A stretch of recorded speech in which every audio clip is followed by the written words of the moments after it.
The moon cast its sickly glow over the crumbling tenements of Ash Street, where the city's dregs came to rot. It was a place where hope went to die, where the desperate and the downtrodden congregated to swap stories of their misery. And in the heart of this festering wound, there stood a shop like no other, Madame Luna's Curios and Antiques. A faded sign creaked in the faint breeze, bearing the image of a moon-faced woman with eyes that seemed to hold 1,000 secrets. The storefront itself was a riot of clutter, a madman's treasure trove of dusty relics and forgotten trinkets. It was said that anything could be found within those walls, if one was willing to pay the price. People whispered about Madame Luna, about the strange, unsettling aura that hung around her like a shroud. Some claimed to have seen her conjure fire from thin air, or weave hypnotic patterns with her long, bony fingers. Others spoke of the terrible, beautiful music that drifted from her shop at midnight, a siren's call to the damned and the desperate. But one thing was certain. If you ventured into Madame Luna's, you would leave with something you didn't quite want, and never be the same again.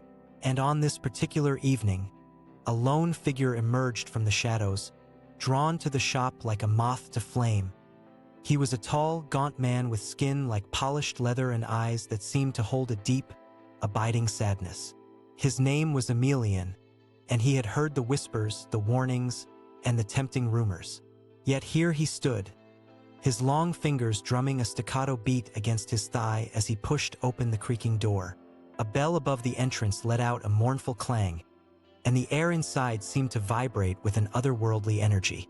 Shelves upon shelves of curious objects stretched towards the ceiling, each one more bizarre and fascinating than the last. There were antique dolls with glassy, dead eyes, ancient tomes bound in what appeared to be human skin, and even a taxidermied owl with wings outstretched, its glass beads fixed on some distant, unseen horror. Madame Luna herself emerged from the shadows, her face a map of wrinkles and age spots, her eyes glinting like opals in the dim light. She moved with a fluid grace that belied her advanced years, her long silver hair cascading down her back like a river of moonlight. "Welcome, dear Emilian," she crooned, her voice like honey and smoke. "I've been expecting you. You have a certain hunger in your eyes, a certain desperation. I can help you if you're willing to pay the price." Emilian's gaze roamed the shelves, drinking in the wonders and terrors on display. His eyes lingered on a particularly unsettling display, a collection of antique medical models, their waxen skin cracked and worn, their faces frozen in screams of agony. "What do you want, Madame Luna?" he asked, his voice barely above a whisper, as if he feared shattering the spell that bound them together. Madame Luna's smile was a thing of dark beauty, a promise of secrets and horrors yet to come. "Oh, dear Emilian," she whispered, "I think you already know." As she spoke, her eyes seemed to burn with an inner fire, illuminating the darkest recesses of Emilian's soul. He felt the weight of her gaze, a pressure that threatened to crush his very essence. "I want the impossible," he whispered, his voice like a sigh on the wind. "I want to be free of this curse, this hunger that gnaws at my belly like a beast." Madame Luna's smile grew, her lips curling upward like a crack in the earth. "Ah yes, the hunger. I know it well. You're not the first to come to me, seeking an end to the endless craving. But are you prepared to pay the price, dear Emilian?" She glided closer, her movements almost serpentine, her eyes never leaving his. Emilian felt the air thicken, as if the very fabric of reality was weaving itself into a noose around his neck. "Tell me, Madame Luna," he asked, his voice barely audible, "what do you want in return?" The old woman's laughter was like the tinkling of cracked glass, brittle and menacing. "Oh, I don't want much, just a small, trifling thing, a token of your appreciation, a promise, sealed in blood and binding for all eternity." Emilian's heart raced, his pulse pounding in his ears like a drumbeat. He knew that he should flee, that he should turn his back on Madame Luna and her sinister wares. But the hunger, oh, the hunger was a constant, gnawing presence, a reminder that he was a slave to his own desires. "What do you want, Madame Luna?" he repeated, his voice a husk of its former self. The old woman's eyes seemed to flash with malevolent glee, as if she knew the darkest secrets of his heart. "I want your shadows, dear Emilian. I want the darkness that lurks within you, the hidden corners of your soul. Are you prepared to surrender them to me?" The room seemed to whirl around him, a mad spinning top of curios and antiques, as Emilian pondered the terrible cost of his liberation. The shadows, those dark, formless things that lurked within him, seemed to stir at Madame Luna's words, as if they too were listening, waiting to be set free. Emilian's mind reeled, torn between the promise of freedom and the terror of surrendering the darkest aspects of his own soul. "I'll do it," he whispered, the words tumbling from his lips like a confession. Madame Luna's eyes flashed with triumph, and she extended a bony hand, her long fingers closing around a small, ornate box on the counter. The box itself was a work of dark art, adorned with symbols that seemed to writhe and twist like living serpents. "This is the contract, Emilian," she purred, her voice low and husky. "Seal your fate and bind yourself to me, body and soul." With an air of ritualistic precision, Madame Luna produced a small, delicate knife, its blade etched with the same symbols as the box. She sliced open Emilian's palm, and the pain was a bright, stinging thing, a counterpoint to the numbness that had plagued him for so long. As his blood dripped onto the counter, Madame Luna opened the box, releasing a waft of noxious, sulfur-scented air. A small, dark shape emerged, its form shifting and flowing like a living shadow. It drifted towards Emilian, enveloping his hand in an icy, spectral grasp. The pain was blinding, a white-hot fire that coursed through his veins like liquid ice. And yet, as the shadow thing adhered to his skin, Emilian felt the hunger, that gnawing, ceaseless craving, begin to recede. For the first time in what felt like an eternity, he felt almost human. Madame Luna's laughter was a cold, mirthless sound, a triumphant, wicked thing. "You are mine, Emilian," she whispered, her eyes aglow with an unholy light, "forever bound, body and soul."